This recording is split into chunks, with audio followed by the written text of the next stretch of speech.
International standards తో latest టెక్నాలజీతో quality education అందిస్తుంది seats the creek planet schools and Ambitus world schools.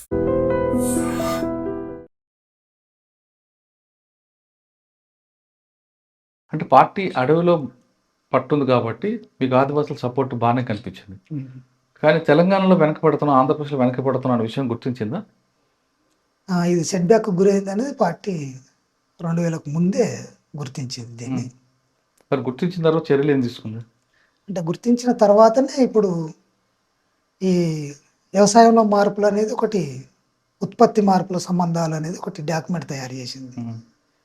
కుల సమస్య అనేది ఒక డాక్యుమెంట్ తయారు చేసింది. జాతుల సమస్య మీద ఒక డాక్యుమెంట్ తయారు చేసింది. అంటే దీన్ని ఎట్లా ఇంప్లిమెంట్ చేయాలి, ఇప్పుడున్న పరిస్థితుల్లో మారిన పరిస్థితుల్లో పార్టీ ఏ కార్యక్రమం తీసుకోవాలి అనే విషయాల్లో ఒక 2-3 డాక్యుమెంట్లను తయారు చేసి డాక్యుమెంట్ చేయడం, ముందు ఏమో రఫ్ గా రాయడం, తర్వాత డాక్యుమెంట్ చేయడం అన్నీ ఓకే, కానీ ఇంప్లిమెంట్ అవ్వాలి కదా కింద వరకు. అక్కడ విఫలమైందని తెలుస్తుంది కదా. దాని లోపల అదే అక్కడికి వస్తుంది. అంటే వాటిని రాసుకుంది, అది కింది క్యాడర్ వరకు కూడా ఒక ఎడ్యుకేషన్గా ఒక 2-3 సంవత్సరాలు పెట్టుకొని తీసుకెళ్ళింది కానీ ఇంకా ప్రజలకు దాన్ని తీసుకెళ్ళి ఇంప్లిమెంట్ చేయడం లోపల పార్టీ అంత కృషి చేయలేకపోయింది. దాని లోపల అంటే దాన్ని చేయాలంటే దానికి సంబంధించిన క్యాడర్ కూడా అవసరం. ఇప్పుడు ఒక నేపథ్యంలో ఉన్నట్లాంటి కామ్రేడ్స్ ఒక్కడికి పోయి పని చేయాలంటే చాలా కష్టంతో కూడుకున్నట్లాడు. ఎందుకంటే మీకు తెలుసు ఇక్కడ తెలంగాణ ప్రాంతం లోపల దళాలు సెట్ బ్యాక్ అయినాయి. ఇక్కడ ఉన్నటువంటి రిక్రూట్మెంట్ కూడా ఆ మేరకు ఉంది. ఇలా ప్రభుత్వం చెప్తున్నది, పార్టీ కూడా దాన్ని అంగీకరించింది కూడా. కాబట్టి ఆ విషయం లోపల దానికి సంబంధించినటువంటి క్యాడర్ను మనం ఎంపిక చేసుకోవడం లోపల కూడా కొంత సమస్య ఉంది. కానీ మీకు ఆర్గనైజేషన్ బాధ్యతలు ఎక్కువ కాబట్టి ఆర్గనైజేషన్ డెవలప్మెంట్లో భాగంగా అక్కడ కూడా మీరు మహిళా సంఘాలు, బాల సంఘాలు పెట్టుంటారు. కానీ ట్రేడ్ యూనియన్ సంఘం ఎందుకు పార్టీ దండకారాలు పెట్టలేకపోయింది? అక్కడ ఫ్యాక్టరీలు ఉన్నాయి కదా. అది అక్కడి పార్టీకి తెలిసి ఉండాలి. అది దండకారణ్యం అంటే ఇప్పుడు మనకు సంబంధం లేని విషయం. అది మీరున్న ప్రాంతంలో, మేమున్న ప్రాంతం లోపల ఆ ట్రేడ్ యూనియన్లు పెట్టడానికి అవకాశం కూడా లేదు. అక్కడ అందరు రైతాంగం, సంఘాలు పెట్టారా? ఆదివాసి అవి పెట్టినాం. ఆదివాసి సంఘాలు, రైతాంగ సంఘాలు మేము నిర్మాణం చేయగలిగినాం. కానీ ఇక ట్రేడ్ యూనియన్లకు వచ్చినప్పుడు ఇక అది అక్కడ పార్టీ ఆలోచించవలసినట్టు అవసరం ఉంది. ఆ వైపు కృషి చేసింది అనేది తెలుసు నాకు. అది ఏ మేరకు సఫలత ఉన్నది అనేది అక్కడ కమిటీ చెప్పవలసిందే. కానీ సాధారణంగా బాల సంఘాలు చిన్నపిల్లలకి చిన్నప్పటి నుంచి చదువు నేర్పాలి అని భావిస్తున్న వాళ్ళు బాల సంఘాలను పెట్టి చిన్నప్పటి నుంచి తుపాకీ పట్టుకోవడం, అక్షరం ఆ అంటే అమ్మ అని కాకుండా ఆ అంటే ఆయుధం అని నేర్పించడం ఎంతవరకు కరెక్ట్? అంటే ఎప్పుడు పార్టీ ఆ అంటే ఆయుధం అనేది నేర్పదు. మరి ఎప్పుడు చిన్నప్పటి నుంచి మీరు ఇక చిన్నప్పటి నుంచి నేర్పేది ఏం చేస్తుంది అని అంటే అది సామాజిక జ్ఞానాన్ని బోధించడం కోసమే ప్రయత్నం చేస్తుంది. సామాజిక జ్ఞానం ఒకటి ఎందుకనంటే ఇప్పుడు మనం ఎమ్మటి వచ్చి మీరు ఆయుధాలు పట్టాలని ఎక్కడా పార్టీ చెప్పదు. కొంత వాళ్ళను చదువుకున్న తర్వాత మీరు ఇక్కడే కాదు ఎక్కడికైనా పోయి చదువుకోండి, ఫస్ట్ జ్ఞానం సంపాదించాలి. ఆ తర్వాత మీరు పార్టీలోకి వస్తారా లేదా అది మీ ఇష్టం. స్వతంత్రానికి ఇడిచిపెడుతుంది. అది వాళ్ళ అమ్మ నాన్న లేదు, ఆ పిల్లలకు ఉన్నట్లు అమ్మ నాన్నలకు కూడా చెప్తుంది. మన చదువు ఒక మేరకే అది, కానీ వాళ్ళ జ్ఞానం పెరగాల్సింది, సమాజం అర్థం కావాల్సింది. మళ్ళీ ఇతర స్కూళ్ళలో చదువుతూనే మనకు అర్థమైంది, మీరు అక్కడికి పంపించేసేయండి అని కూడా చెప్తుంది. అంటే తప్పనిసరిగా ఇంటికి రావాలని రూల్ ఏం లేదు, ఆ రూలే పెట్టదు పార్టీ. సరే, తుపాకీ పట్టుకుంటేనే మనం అభివృద్ధి సాధించగలమా? తుపాకీ పట్టుకోకుండా మన ప్రజల్లో చైతన్యం తీసుకొచ్చి అభివృద్ధి సాధించలేమా మనం? అంటే ఇప్పుడు అవి సాధ్యమవుతుందా లేదా అని నేను చెప్పలేను. తుపాకీ గుట్టం ద్వారానే సాధ్యమవుతుంది. పార్టీ ఉద్దేశం లైన్ ఏంటి? ప్రజలకి వెనుకబడే వర్గాలను అభివృద్ధి చేయడం, ప్రజల్లో చైతన్యపరచడం, ఇవే కదా మీకు కావాల్సింది. అది తుపాకీ పట్టుకోకుండా మనం చేయలేమా? చేయొచ్చు. మరి ఎందుకు పార్టీ సాయుధ పోరాటాన్ని లైన్ ఎంచుకుంది? అంటే అప్పుడు ఉన్నట్లు సమస్య అది. దానికి అనుగుణంగా ఇప్పుడు ఎందుకనంటే మనకు అంటే ఇదంతా కూడా కొండపల్లి సీతారామ గారి దగ్గర నుంచి స్టార్ట్ అయింది. ఆయన ఉన్నప్పుడు పరిస్థితులు వేరు, తర్వాత పరిస్థితులు వేరు. మరి అప్పుడుదే ఇంకా కొనసాగినప్పుడు వెనక ఉద్దేశం అనుకోవచ్చు.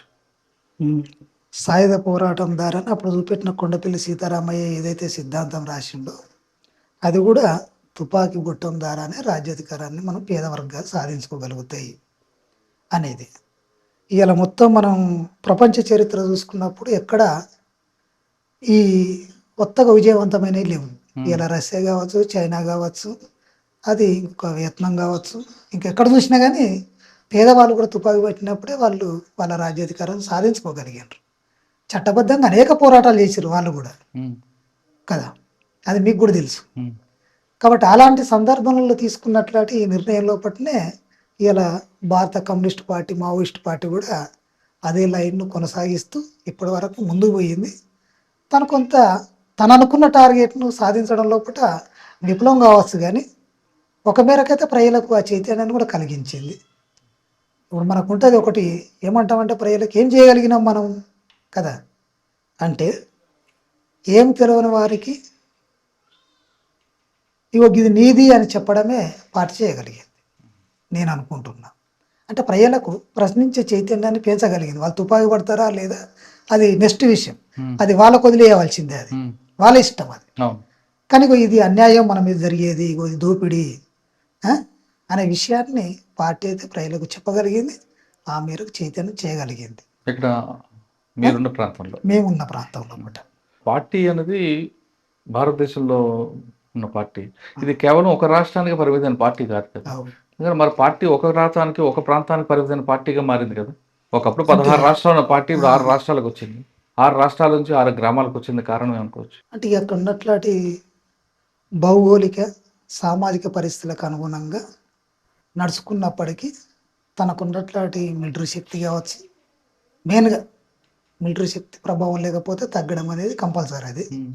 కాబట్టి అక్కడ ఉన్న పరిస్థితులు కూడా మనకు అనుకూలించకపోవచ్చు, ఒకప్పుడు అనుకూలించి మళ్ళీ ఒకప్పుడు అనుకూలించకపోవచ్చు.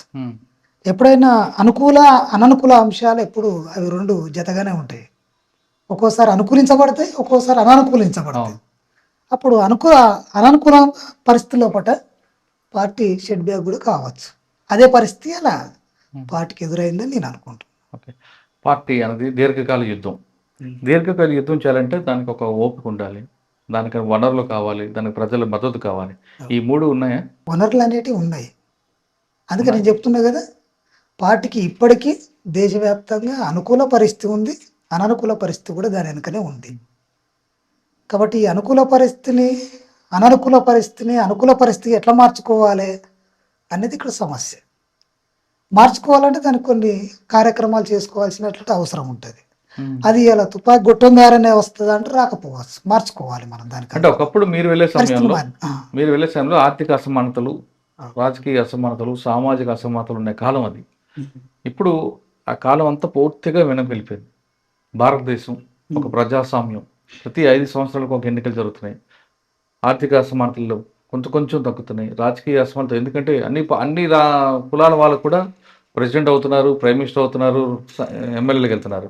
ఈ క్రమంలో పార్టీలో ఇంకా బాగా లైనే పట్టుకొని అదే భ్రమలో ఉండబట్టే కదా పార్టీ నష్టపోయిందని. అంటే మీరు అన్నట్టుగా ప్రతి కులం నుంచి వెళ్ళి ముందే నేను చెప్పిన కొన్ని పరిణామాల్లో కూడా కొంత ఒక సెక్షన్ అనేది అభివృద్ధి అవ్వకుండానే వస్తున్నది. ఇప్పుడు మీరు చెప్పినట్టుగా అన్ని కులాల నుంచి వెళ్ళి ఒక మేరకు రాజకీయాలలోకి రావడం, వాళ్ళు కూడా మేము దీని ద్వారా సాధించగలుగుతాం అనేది ఇవాళ ఎంపీలు కావచ్చు, ఎమ్మెల్యేలు కావచ్చు, కొంత పరిణామాలు మనకు కనబడుతుంది. అయితే మొత్తం పోయిందా అణచివేత అంటే ఆ మేరకు కొంత తగ్గింది.